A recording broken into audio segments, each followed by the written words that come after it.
বাংলাদেশি সন্দেহে বাংলাদেশে পুশব্যাক হওয়া আমিন শেখ অবশেষে বাড়ি ফিরল।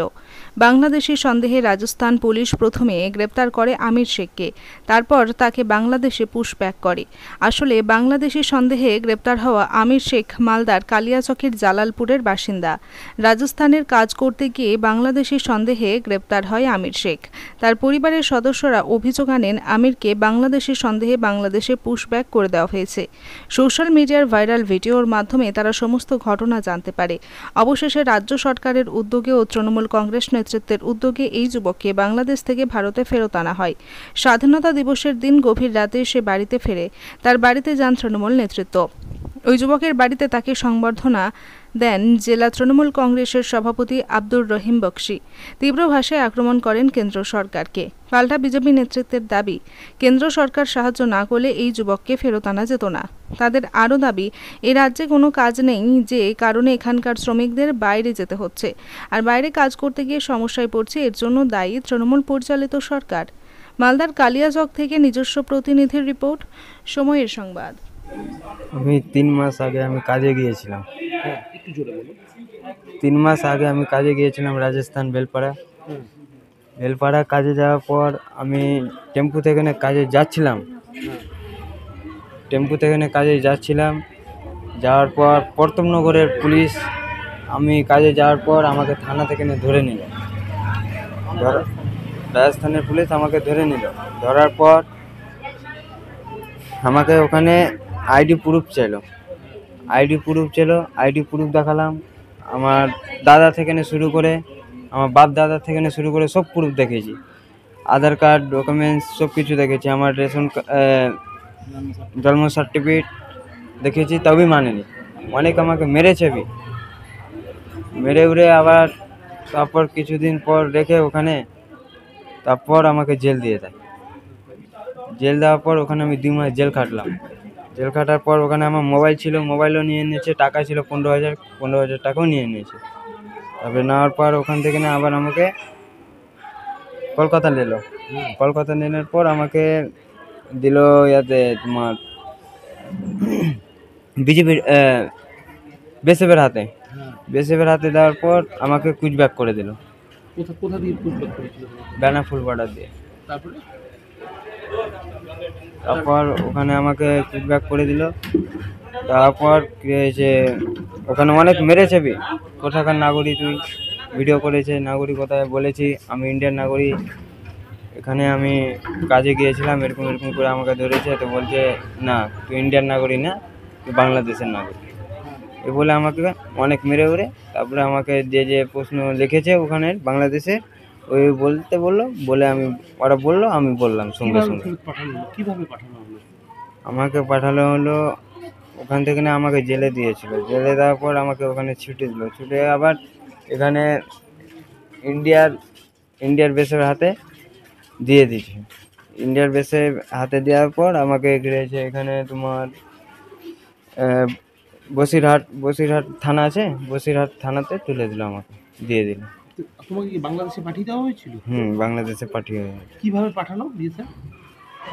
আমাকে বললো এই গেট খুলে দিল। গেট খুলে আমাকে পার করে দিল। বলছে এটা সিধা রাস্তা, তুমি চলে যাও সিধা, আর তুমি যদি বাম দিকে যাও আর ডান দিকে গেলে গুলি খাবা। বাংলাদেশে যাওয়ার পর বাংলাদেশে কি হলো? বাংলাদেশে যাওয়ার পর আমাকে 2-1 দিন আমি ওদিক করে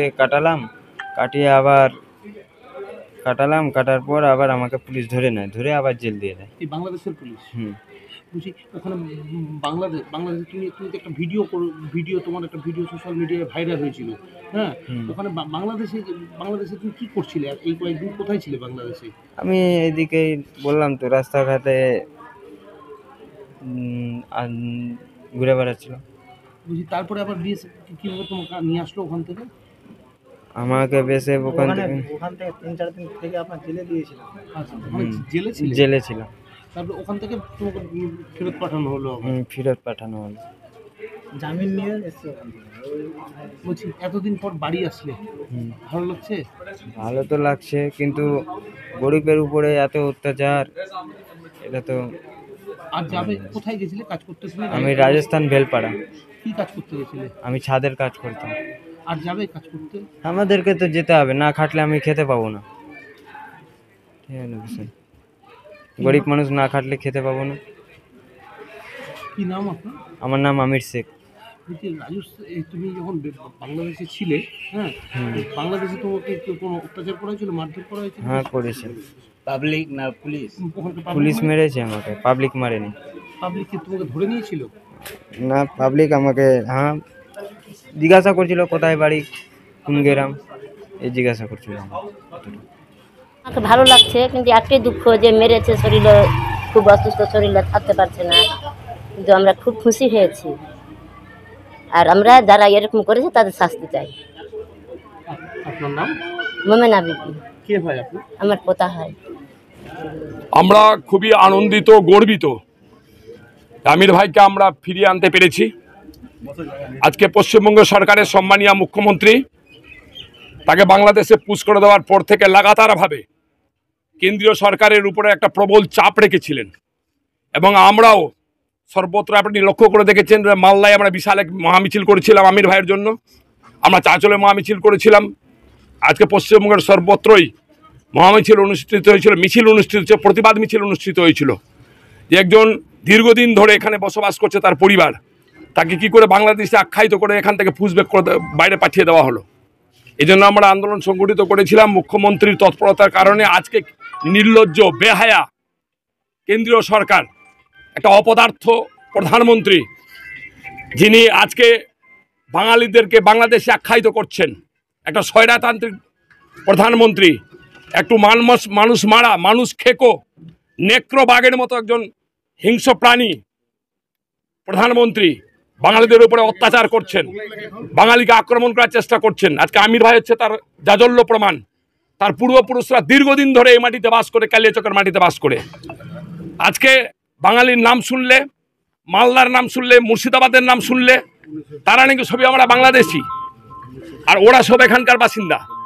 ফলে সেই কারণে তাই বাধ্য হয়েছে, তার মুখে চুনকালি পড়েছে, আজকে আমির ভাইকে ফিরিয়ে আনতে কেন্দ্রীয় সরকার বাধ্য হয়েছে। এবং তার যে মূল আমাদের পশ্চিমবঙ্গের মুখ্যমন্ত্রী, তার তৎপরতা, তার আন্দোলন, তার প্রতিবাদ, আজকে আমির ভাইকে এখানে আনতে পেরেছে। আমরা গর্বিত, আনন্দিত। আমির ভাইকে পাশে পেয়ে তার পরিবারের হাতে আজকে আমাদের প্রশাসন, ডিএম থেকে শুরু করে, বিডি সাহেব থেকে শুরু করে, আমাদের রাজ্যের নেতা, আমাদের যে মাইগ্রেন্ট যে সেল আছে তার যে চেয়ারম্যান সামিরুল ভাই, সবাই মিলে একসাথে আওয়াজ তুলে কেন্দ্রীয় সরকার বাধ্য করে আমির ভাইকে এখানে নিয়ে আসতে পেরেছেন।